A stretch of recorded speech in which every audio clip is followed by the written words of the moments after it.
ఇందిరా గారు, ఎమర్జెన్సీ అంటే చీకటి అధ్యాయం మాత్రం అధ్యాయం అని చెప్పి అందరూ చాలామంది విమర్శిస్తూ ఉంటారు కదా. కానీ ఎమర్జెన్సీని సమర్థించే వాళ్ళు కూడా ఉన్నారట.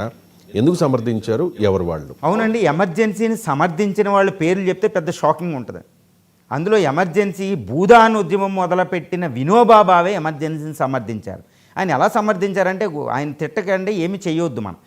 వినోబా భావే ఏంటంటే క్రమశిక్షణ లేదు, ఎమర్జెన్సీ రాజ్యాంగంలో చెప్పినట్టే 352 విధించింది ఇందిరాగాంధీ అని సమర్థించారు. తర్వాత మదర్ తెరీసా కూడా సమర్థించింది. ఏ సందర్భమో నాకు అంతగా తెలియదు, మదర్ తెరీసా సమర్థించడం జరిగిందనమాట. బాల్ ఠాకరే సమర్థించడం జరిగింది, స్టాలిన్, తర్వాత ఎంజి రామచంద్రన్ దాన్ని సమర్థించడం జరిగిందండి. ఇలా గొప్ప గొప్ప వాళ్ళు చాలామంది దీన్ని సమర్థించారు. కానీ సమర్థననే తర్వాత వాళ్ళు ఏ సందర్భంలో మేము దాన్ని సమర్థించామని చెప్పుకున్నారు అంతే. కొంతమంది కమ్యూనిస్టు నేతలు కూడా ఎమర్జెన్సీని చేశారు, సమర్థించారు. వాళ్ళు ఏ సందర్భంలో వాళ్ళకి ఏం కావాలో మనకు తెలియదు. మాత్రం ఈ బాల్ ఠాకరే, వినోబా భావే, మదర్ తెరీసా, ఎంజి రామచంద్రన్ ఇలాంటి కొంతమంది నేతలు సమర్థించారు. కానీ ఆయా సందర్భాల్లో వాళ్ళు చెప్పింది మాత్రం సమర్థనీయం అని చెప్పవచ్చు. కానీ ఎమర్జెన్సీని వాళ్ళు సమర్థించడం మాత్రం రాజ్యాంగం ప్రకారం నా అభిప్రాయం అకార్డింగ్ టు నేనేం చెప్తానంటే, ఎప్పుడు రాజ్యాంగాన్ని తూచా తప్పక in letter and spirit it should be implemented at any cost. రాజ్యాంగ స్ఫూర్తిని ఇంప్లిమెంట్ చేయాలి భారత రాజ్యాంగం. రాజ్యాంగ స్ఫూర్తి అంటారు, అది ఇంప్లిమెంట్ కాకపోతే అది సమర్థనీయం కానే కాదు. కానీ కొంతమంది ఆ టైంలో సమర్థించారు. వాళ్ళ సందర్భము, వాళ్ళు ఏ సందర్భంలో సమర్థించారు అనేది మనం వాళ్ళకే వదిలేద్దాం. ఎమర్జెన్సీ కాలంలో ఇందిరాగాంధీ తనయుడు సంజయ్ గాంధీ ఒక డిక్టేటర్లా, అంటే ఒక నియంతలా వ్యవహరించారు అనే విమర్శలు కూడా ఉన్నాయి. అది నిజమేనా? ఎలా చేశారు ఇప్పుడు? అవునండి, ఇప్పుడు ఎమర్జెన్సీ అంటే ఈ బ్లాక్ హిస్టరీలో సంజయ్ గాంధీ వస్తారు. సంజయ్ గాంధీ అంటే ఇందిరాగాంధీకి 2 కొడుకులు. అందులో సంజయ్ గాంధీ, రాజీవ్ గాంధీ, ఎల్డర్ సన్ను రాజీవ్ గాంధీ. సంజయ్ గాంధీ 33 సంవత్సరాల వయసులో 1980 జనవరిలో చనిపోతాడు. ఆయన ఫ్లైట్ క్రాష్ అయ్యి. అది కూడా ఒక పెద్ద మిస్టరీయే.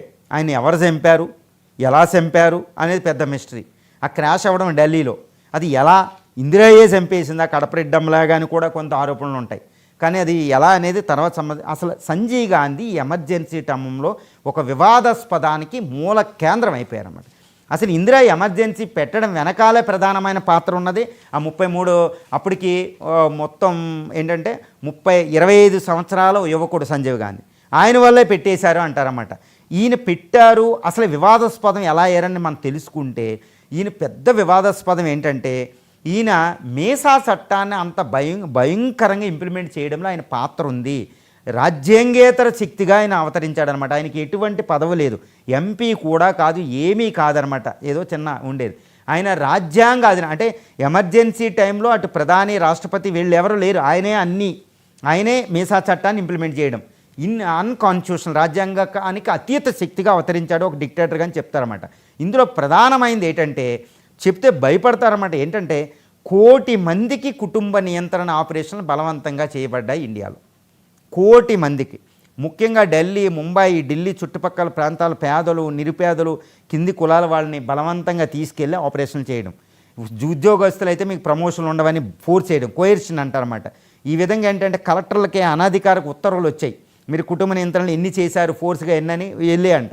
ఇది ఒక రకంగా బీబీసీలో ఇందిరా ఎంట్రీ అవుతుంటే బీబీసీ జర్నలిస్ట్ కూడా ముందు పెడతారు, ఇదిగోండి మీ ఆర్డర్, ఇది చూడండి, మీరు కలెక్టర్లు రాసిన ప్రభుత్వం ఇచ్చిన లెటర్లో ఇది ఏ విధంగా కోయర్షన్ ఏంటంటే ఇందిరా దానికి ఏదో సమాధానం చెప్పిద్ది, హైలీ ఇంటలెక్చువల్ కాబట్టి, కానీ అది రాజ్యాంగ ఉల్లంఘనే.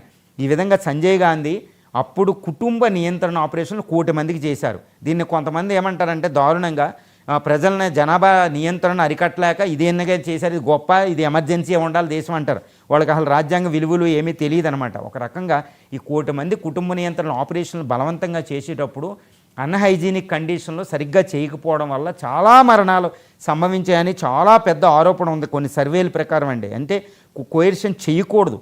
సంజీవ్ గాంధీ చేసింది రాజ్యాంగ ఉల్లంఘన, మానవ హక్కుల ఉల్లంఘన, రాజ్యాంగంలో జీవించే హక్కు ఆర్టికల్ 21ని 22ని మొత్తాన్ని ఆయన దారుణం చేసేసాడనమాట. అన్ని మతస్థులు ఈ విధంగా ఆర్టికల్ 20 అంటే ప్రాథమిక హక్కుల ఉల్లంఘన ఆయన చేసేసి రాజ్యాంగాన్ని తుంగలో తొక్కేసి ఆయన చేసిన కుటుంబ నియంత్రణ ఆపరేషన్లు ముఖ్యంగా ఏ రాష్ట్రాలు అంటే ఈ బిహారు స్టేట్ అంటాం వాటిని, ఈ బీహారు, ఉత్తరప్రదేశ్, హర్యానా, హిమాచల్ ప్రదేశ్, రాజస్థాన్, పంజాబ్లో జరిగింది. అందుకని 1977లో జరిగిన లోక్సభ ఎన్నికల్లో అక్కడ ప్రజలు మామూలు బుద్ధి చెప్పలేదండి ఇందిరాగాంధీ కంటే ఈ సంజీవ్ గాంధీ చేసింది ఆరోపణలు అంటారు.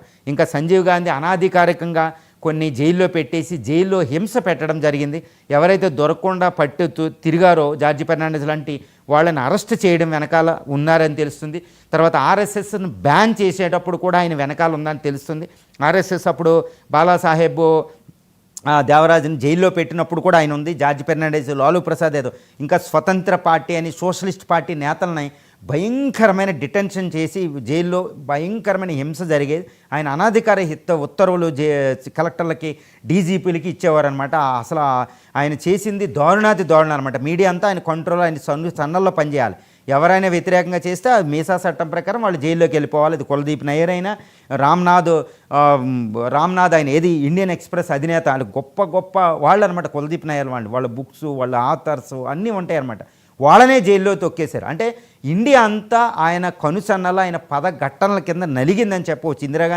ఇందిరాగాంధీ అప్పుడప్పుడు వార్నింగ్ కూడా ఇచ్చేవారు. ఎవరే బాబు ఇలా చేయకూడదు, ఎక్కువ చేయకరా, ఏదో విధించేసాం, మనది గాంధీ ఫ్యామిలీరా, ఒక బాబు గాంధీ వారసులంలా, నెహ్రూ వారసులు అని చెప్పినా ఆయన ఏం పట్టించుకునేవాడు కాదు. అందుకే ఒకటి అంటారన్నమాట, అసలు సంజీవ్ గాంధీయే బతుకుంటే, if Sanjeev Gandhi had been lived, అసలు సంజీవ్ గాంధీ ఫ్లాట్ క్రాష్లో అవ్వకుండా ఉంటే రాజీవ్ గాంధీ ప్రైమ్ మినిస్టర్ అవరు, ఆయన ప్రైమ్ మినిస్టర్ అవుతారు.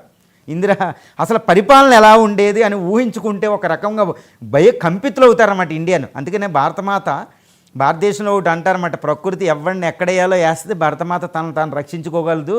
ఇది నెహ్రూ అని వివేకానంద అని అది అంటారన్నమాట. భారతదేశంలో ఒక లిమిట్కి వెళ్ళినోడిని బతకనివ్వదు.